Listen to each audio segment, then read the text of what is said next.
Welcome to me TV Telugu news. Bogolu మండలంలో కావ్య కృష్ణారెడ్డికి బ్రహ్మరథం పడుతున్న ప్రజలు బోగోలులో దాదాపు వైసీపీని ఖాళీ చేసి 1000 ఏనుగుల బలంతో ఏనుగుల బావి పంచాయతీలో అడుగుపెట్టిన కావ్య కోళ్లదిన్నె వద్ద జన నీరాజనాలు అందుకున్న కావ్య పూలవర్షం కురిపిస్తూ కావ్యకు ఘన స్వాగతం పలికిన తెలుగు తమ్ముళ్లు, సంబరాలు చూస్తూ భారీ బైక్ ర్యాలీ నిర్వహించిన యువత, హారతులు పట్టి ఆహ్వానించిన మహిళలు, కోళ్లదిన్నెలో ఎటు చూసిన జన ప్రవాహం, గ్రామంలోని అన్ని సమస్యలు తీర్చి కావాలని అభివృద్ధి పదంలో నడుపుతున్నానన్న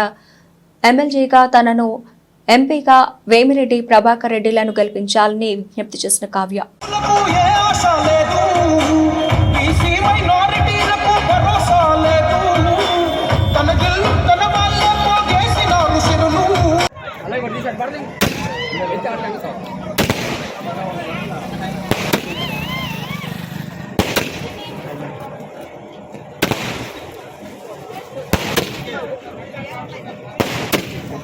Sini.